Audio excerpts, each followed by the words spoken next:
오늘 본문 말씀을 믿음의 명문가를 위한 기도 그 12번째로 다음 세대의 하나됨을 위해서 기도하자라는 제목으로 함께 말씀을 나누도록 하겠습니다. 말씀을 위해 제가 잠시 다시 한번 기도하도록 하겠습니다. 하나님 아버지, 저희들에게 여호수아 말씀을 통해서 믿음의 명문가를 위한 기도를 하나씩 살펴보게 하시고 벌써 12번째로 다음 세대의 하나됨을 위해서 먼저 준비하는 영적인 리더가 필요하고 이러한 기도가 우리에게 중요함을 깨닫게 하심을 감사합니다. 저희들이 이 말씀을 통해서 더욱 준비하고 더욱 헌신하고 더욱 순종하여 다음 세대를 양육할 수 있도록 인도하여 주셨고 성경 말씀을 통해서 우리에게 미리 가르쳐 주신 영적인 침체와 유혹들에 대해서 잘 배우고 깨달아 기도로 깨어 준비할 수 있도록 하나님 인도하여 주시옵소서. 함께 하심을 믿사오며 예수님 이름으로 기도드리옵나이다. 아멘. 우리가 오늘 본문 말씀을 나누면서 함께 묵상할 내용들 먼저 살펴보도록 하겠습니다. 첫 번째는 요단 동편 지파가, 동편은 지금 이 제단을 쌓은 르우벤 지파, 갓 지파, 그리고 므낫세 지파 중에 반수입니다. 그리고 그 서쪽 편에 있는 지파는 나머지 9개 반 지파죠. 자, 그들이 요단 동편 지파가 제단을 쌓을 때 요단 서편 지파들은 놀라고 분노한 이유는 무엇입니까? 오늘 말씀에서는 이 서쪽 지파들이 너무나 화가 나고 분노해서 사실은 전쟁을 준비하고 찾아왔어요. 함께 가나안 땅을 정복하면서 전회를 쌓고 하나님 말씀 안에서 하나 되었던 그들이 전쟁을 불사하고 죽음을 불사하고 지금 나오게 됐던 것입니다. 그만큼 오늘 사건은 모든 민족들에게는 주목하여서 볼 사건이었는데 그 이유가 무엇인지 아는 것이 중요합니다. 그 이유를 우리가 함께 잘 살펴봅시다. 두 번째는 요단 동편 지파가 제단을 쌓은 이유는 무엇이며 누구를 위한 것입니까? 그래서 이 동편 지파들이 이 제단을 쌓은 이유에 대해서 설명합니다.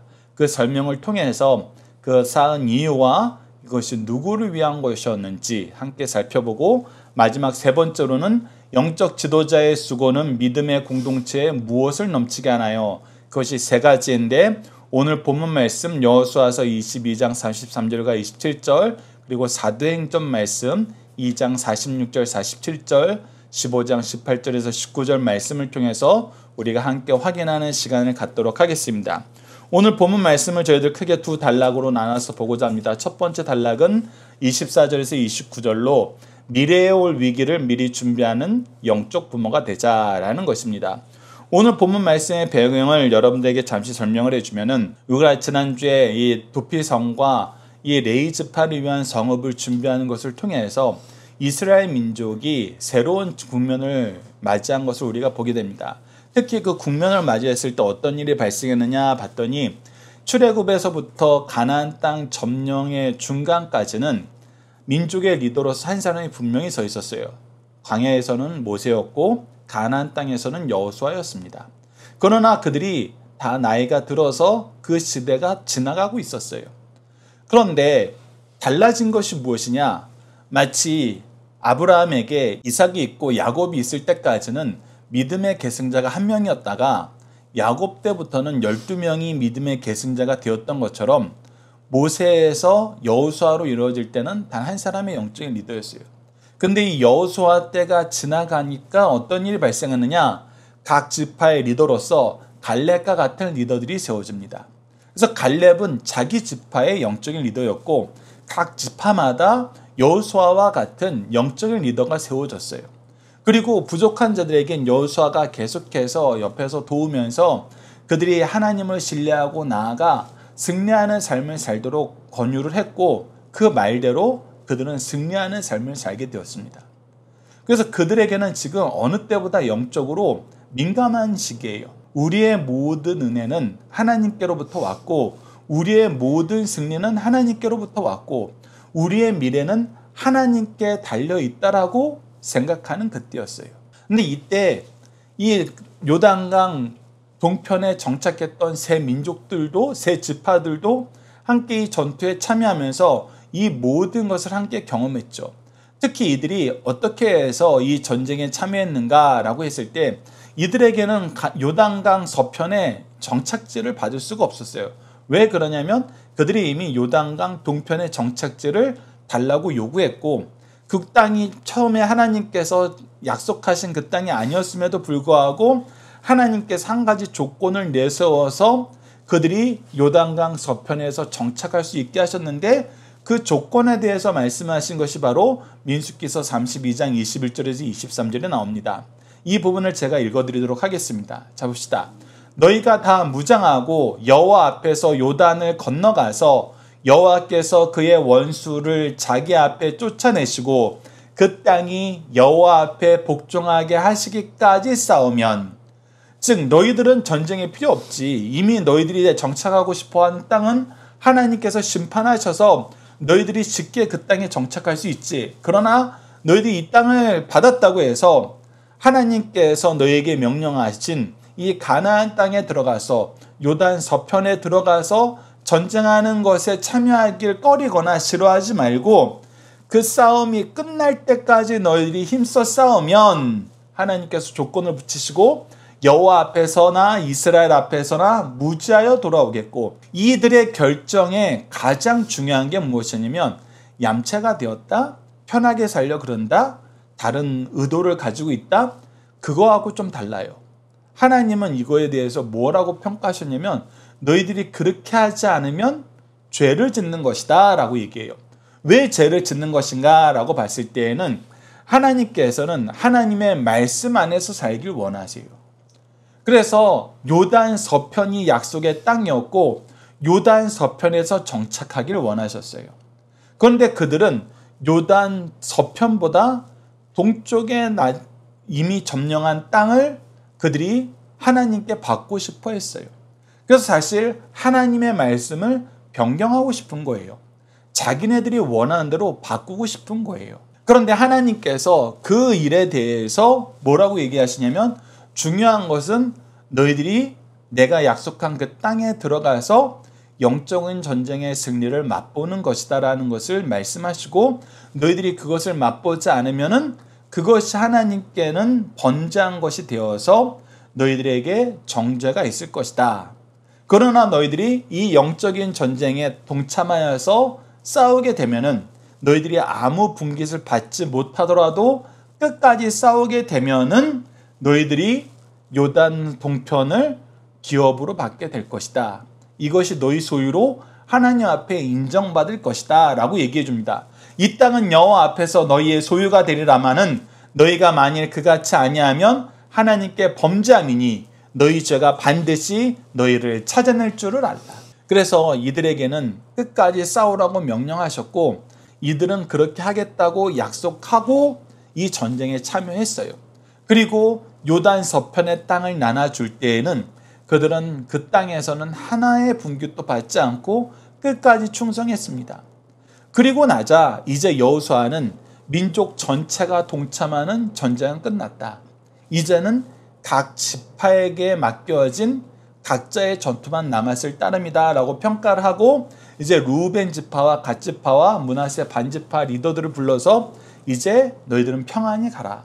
너희들이 모세와 약속했던 민수기 32장에서 약속했던 그 약속을 다 이루었다. 내가 그것을 인정하고 공인한다.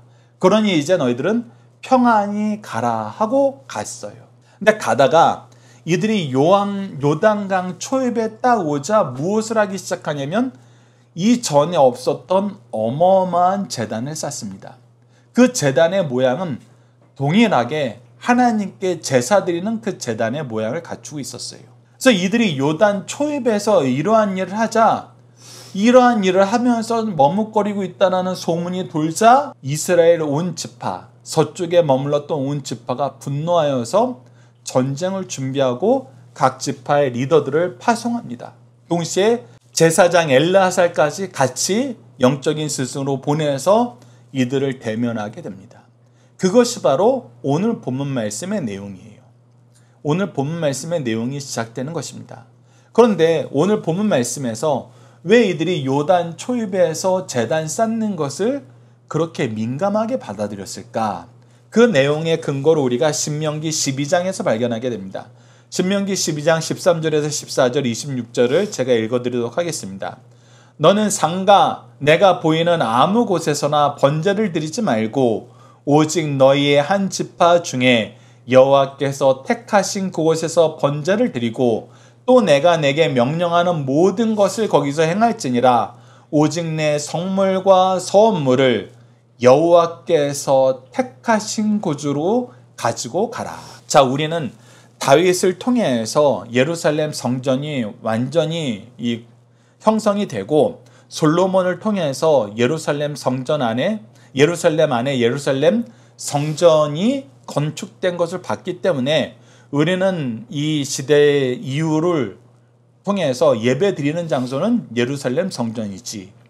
그와 마찬가지로 하나님께서 우리가 예배할 수 있도록 미리 준비한 곳이 있는데 그것이 우리가 소속된 교회지, 이렇게 생각하고 있는데, 이 예루살렘 성전이 세워지기 전에는 하나님께서 지금 각 지파 땅에 레위 지파를 두시고 그곳에 각자가 예배드리는 처소로서, 제사드리는 처소로서 장막을 짓게 하셨어요. 그리고 온 민족이 함께 나와서 하나님께 예배해야 될 때, 제사드려야 될 때는 하나님께서 특별하게 한 지파의 장소를 선택했습니다.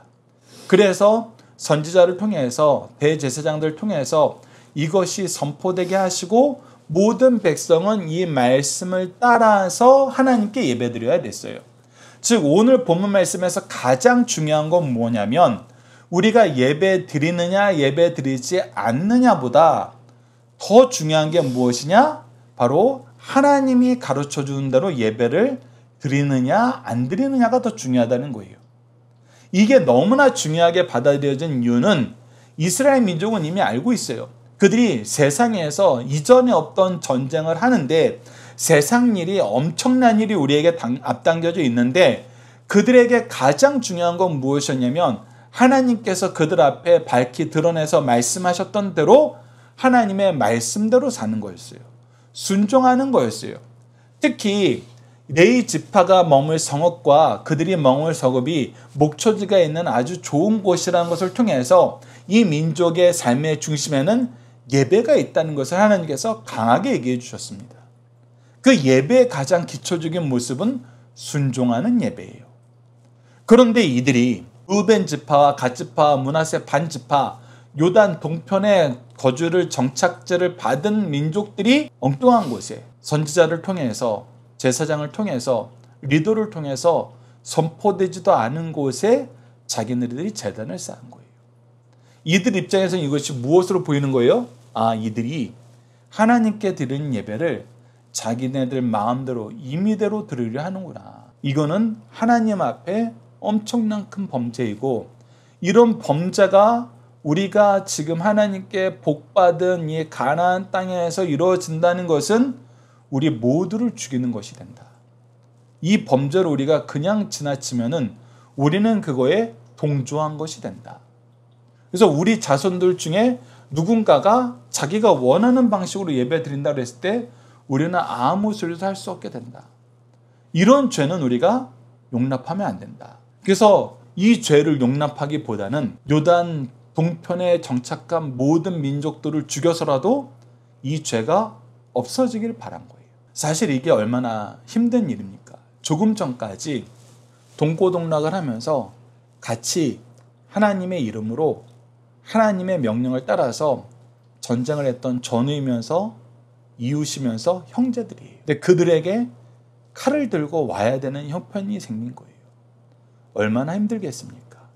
그런데 이때 이 요단 동편에 정착한 리더들이 오해를 풀어줍니다. 우리가 이 일을 한 것은 다른 예배를 드리기 위해서, 우리가 우리 임의대로 예배를 드리기 위해서 한 것이 아니라 우리 다음 세대를 위해서 증거가 필요했기 때문입니다 라는 거예요. 그것이 여호수아서 22장 27절입니다. 우리 여호수아서 22장 27절 함께 읽어봅시다. 시작. 우리가 여호와 앞에서 우리의 범죄와 우리의 다른 제사와 우리의 화목제로 섬기는 것을 우리와 너희 사이와 우리 후대 사이에 증거가 되게 할 뿐으로써 너희 자손들이 후일에 우리 자손들에게 이르기를 너희는 여호와께 받은 분깃이 없다 하지 못하게 하려 함이라. 이게 무슨 뜻이냐면 이 이스라엘의 요단 동편에 정착한 리더들은 이 전쟁을 끝나고 요단강에 딱 오자 이 요단강을 건너가는 일이 결코 만만한 일이 아님을 그들이 압니다.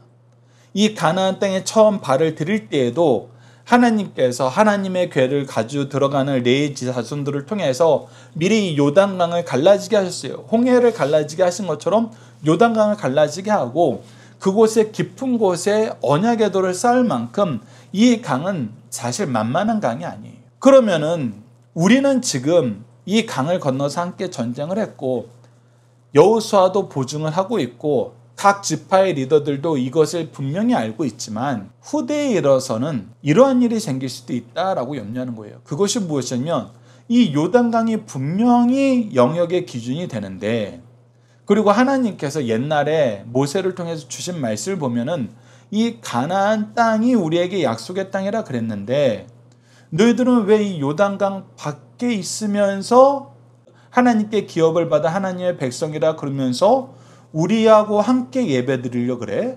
왜 우리하고 함께 제사 드리려 그래? 이렇게 얘기하는 경우가 있을 수 있다라는 거예요. 그들이 지금 현재는 은혜의 충만함 때문에 그것을 생각하지 않고 있지만 이 동편으로 건너가고자 했던 리더들이 딱 보기에는 이거 가능성이 있어. 이 가능성을 어떻게 해야지 줄일 수 있을까?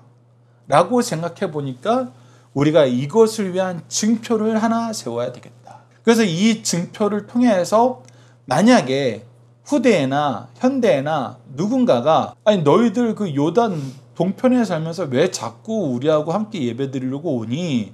라고 얘기했을 때 우리가 민수기에서 하나님이 명령하신 것처럼 이 요단 동편 땅을 하나님이 허락하신 하나님의 기업주로 받았고 이 안에서 예배하는 예배의 공동체로서 우리가 하나다라는 증거를 받았다.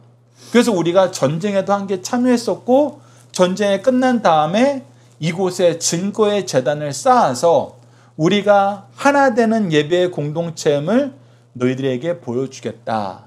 라는 그 증거로 이 제단을 쌓았다라고 얘기를 해주는 것입니다. 왜 이 리더들이 이런 생각을 하게 되었냐면 우리가 그래서는 안 되는데 우리가 여전히 연약한 죄인들이기 때문에 교회에서 신앙생활을 하다 보면은 나도 모르게 레벨을 각자에게 매기게 됩니다. 그러면서 어떻게 생각하냐면 내가 쟤네보다는 낫지. 내가 쟤네보다는 더 잘하고 있지. 라고 얘기하면서 자꾸 자기를 높이고 남을 낮추려 그래요. 우리가 예수님께서 예로 들어주신 그 기도 안에서도 이 바리새인과 세리의 기도 안에서도 이 바리새인이 하나님 앞에 서 있는 것이 아니라 사람들과 이 세리 앞에 서서 자기의 의를 자랑하면서 하나님께 기도한다 그래요.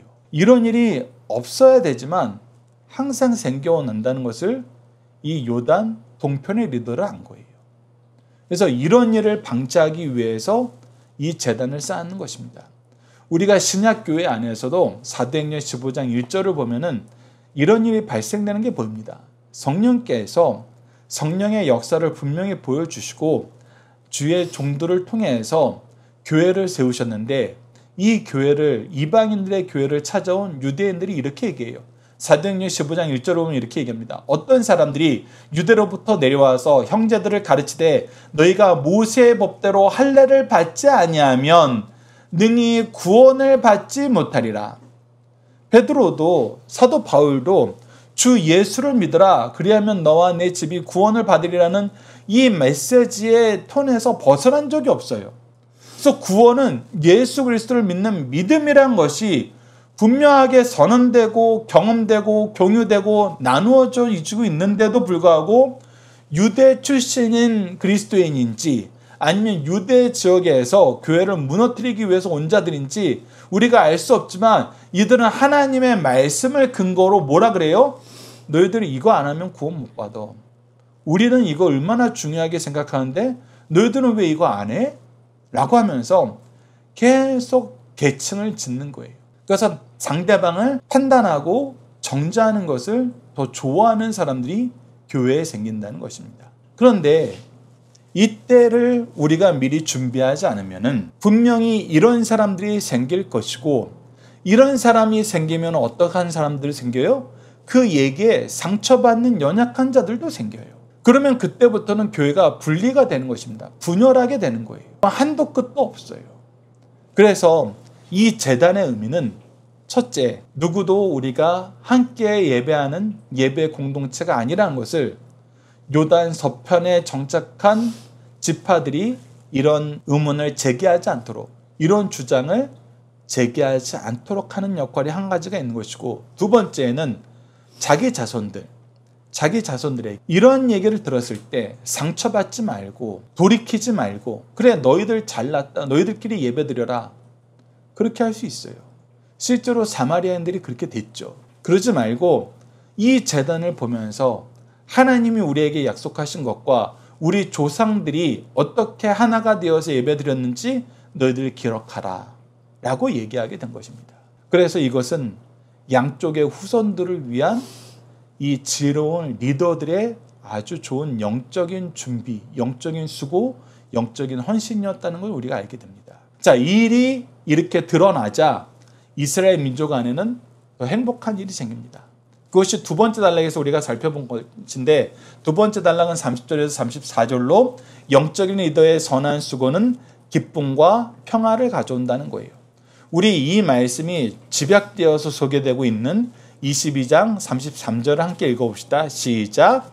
그 일이 이스라엘 자손을 즐겁게 한지라. 이스라엘 자손이 하나님을 찬송하고 루벤 자손과 갓 자손이 거주하는 땅에 가서 싸워 그것을 멸하자는 말이 다시는 하지 아니하였더라. 자, 앞서 말씀드렸던 것처럼 이 요단 서편에 있던 지파들은 전쟁을 준비하고 왔어요. 피를 흘릴 각오를 하고 온 겁니다. 근데 그 이유 중에 하나도 앞서 우리가 생각했던 그 악한 뿌리가, 죄악의 뿌리가 아직 남아 있어서예요. 이들도 무엇을 먼저 한 거예요? 판단을 먼저 하는 거예요. 그리고 무엇할 준비를 하고 왔어요? 정죄할 준비를 하고 왔어요. 우리들 사이에는 항상 이런 일이 있을 수 있다는 거예요. 그런데 만약에 요단 동편에 있는 지파가 정말 자기네들 마음대로, 자기네들이 좋은 대로 행동하여서 이런 일이 일어났다면은 이들 사이에는 큰 전쟁이 있었을 거예요.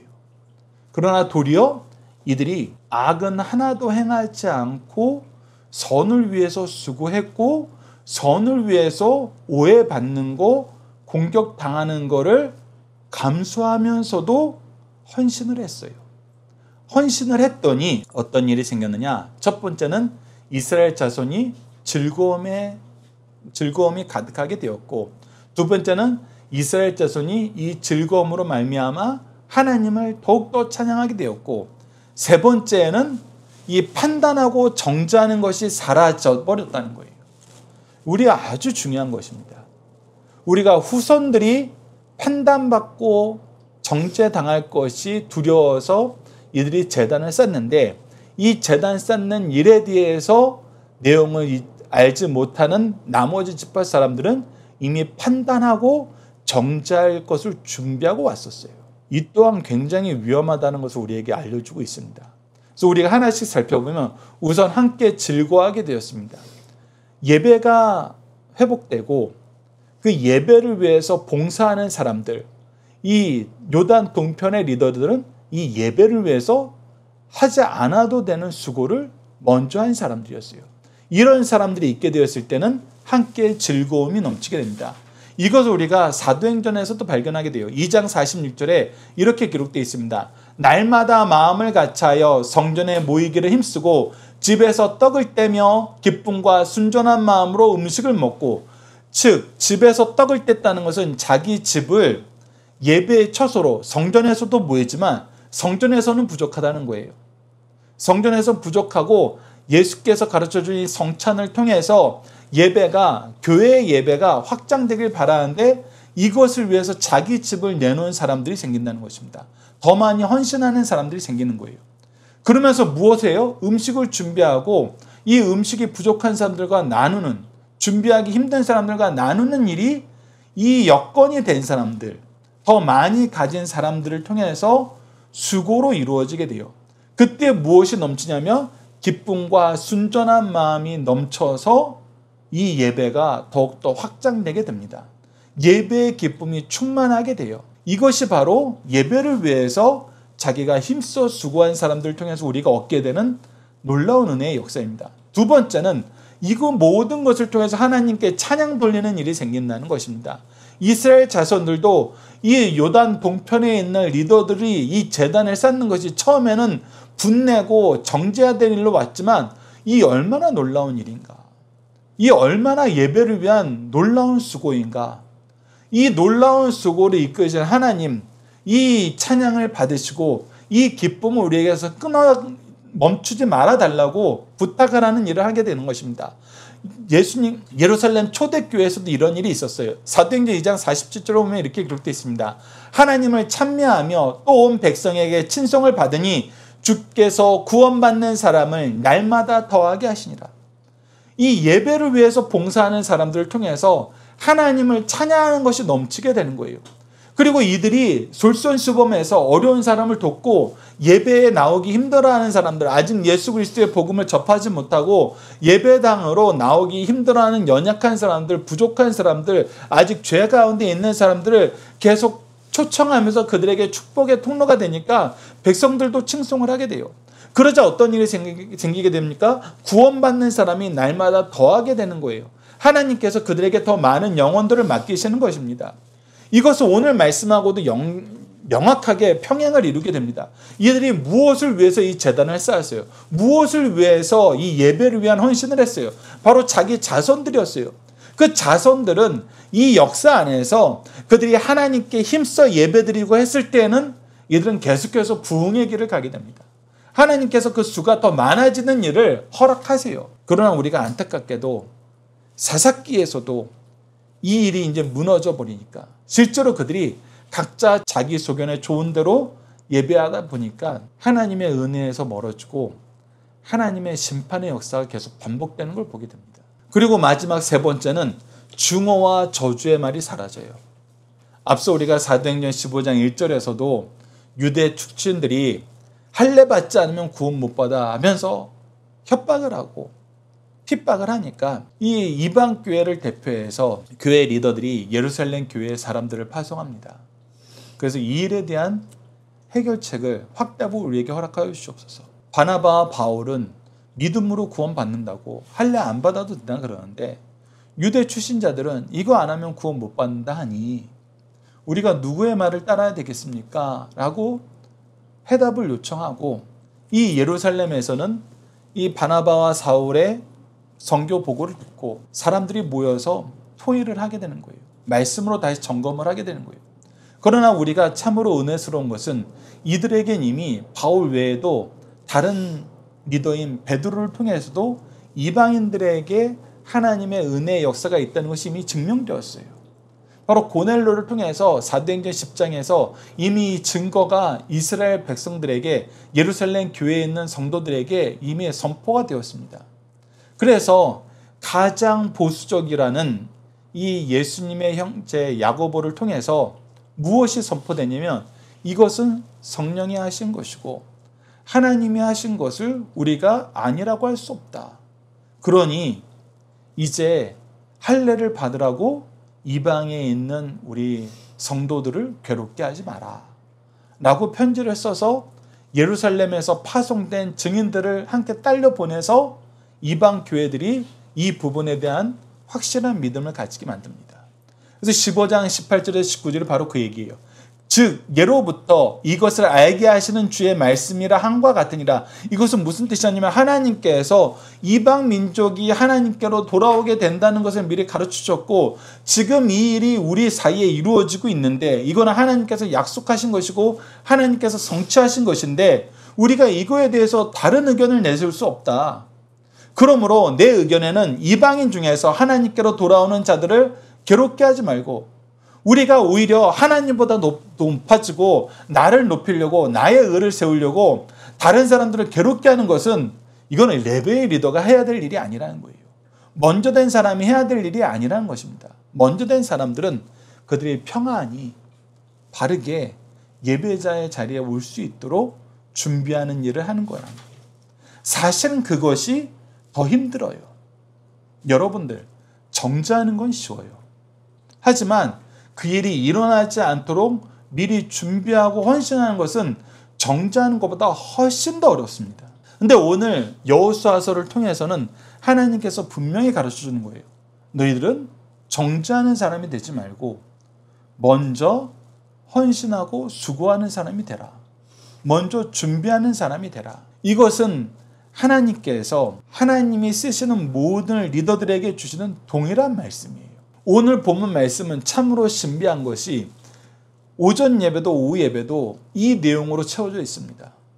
먼저 영적인 리더가 된 사람들은 먼저 수고해야 된다. 미래에 있을 어려움에 대해서 준비할 줄 알아야 된다. 그랬을 때 너희 자손들이 하나님의 복을 더욱더 풍성하게 누리게 된다. 이것을 가르쳐주고 있습니다. 그래서 우리 다시 한번 정리해 봅시다. 내가 하지 않아도 되는 일, 아직 나에게는 지장이 없는 일이라 하더라도 내가 우리 자손들을 바라보니 미래에 닥칠 여러 가지 어려움들이 보인다는 거예요. 우리는 더 은혜로운 건 뭐냐면 하나님께서 말씀을 통해서 이미 이 묵시록을 통해서 다니엘서나 요한계시록을 통해서 앞으로 올 미래 세대의 위기가 무엇인지 분명히 가르쳐 줬어요. 예수님께서도 마태복음과 누가복음을 통해서 앞으로 이스라엘이 당할 영적인 공동체, 교회가 당할 어려움에 대해서 미리 얘기해 줬어요. 그럼 우리는 영적인 눈을 뜨고 어떻게 해야지 우리 자녀들이, 어떻게 해야지 우리 성도들이 이 영적인 어려움을, 영적인 전쟁을 이길 수 있을까? 그것을 미리 생각하고 들여다보고 관찰한 후에 그 해결 방안까지 제시할 수 있어야 된다. 하나님이 이렇게 하시기 위해서 우리에게 지혜와 명철을 허락하여 주셨다.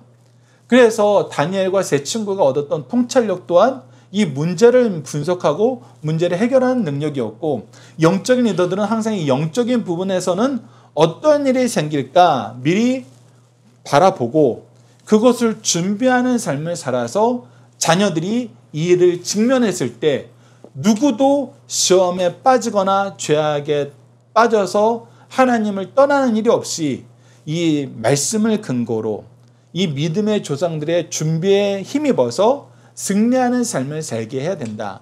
그랬을 때 함께 즐거워하게 되고 하나님을 찬양하는 것이 더욱더 크게 되고 중호와 저주가 사라지는 것이다. 이 내용을 여러분들이 기억하시면서 예배 리더로서 내가 먼저 생각을 해보는 거예요. 이 말씀을 보니 앞으로 우리 자녀들에게 이런 어려움이 있을 텐데 이 어려움에 빠지지 않게 하기 위해서 내가 먼저 준비해야 될 것은 무엇일까? 이렇게 일할 때 하나님께서는 그 일꾼을 통해서 큰 일을 이루십니다. 항상 이 내용을 염두에 보시면서 이 일에 쓰임받는 예배 리더가 되길 간절히 기도합니다. 우리 자녀들과 함께하는 기도훈련 내용으로 함께 기도하도록 하겠습니다. 믿음의 공동체, 예배의 공동체를 세우시고 축복하시는 하나님, 그리스도의 공동체로 교회를 세우시고 이곳에 신실한 영적 리더들을 미리 세우셔서 우리를 위해 일하게 하셔서 더 안전하고 평안하게 하나님의 백성으로 이 세상을 살 수 있도록 인도하여 주심을 감사합니다. 우리는 이렇게 미리 준비하고 먼저 수고한 선조들을 통해서 많은 복을 누렸는데 우리는 다음 세대를 위해 수고하지 않고 지금도 말씀으로 양육하고 기도로 옷을 입히며 평안한 안식처가 되는 교회를 유지하기보다는 판단하고 미워하고 다툼으로 하나님이 주시는 하나됨과 평안을 도리어 방해했음을 고백합니다. 용서해 주소서. 주신 은혜를 감사하면서 이 은혜를 더 잘 누리는 가정과 교회가 되도록 먼저 기도하고 더 많이 수고함으로 믿음의 공동체가 하나 되고 평안을 누리며 즐거움과 찬양이 넘치는데 쓰임받는 구속사에 능력 있는 일꾼들이 되도록 도와주소서. 예수님 이름으로 기도드립니다. 아멘.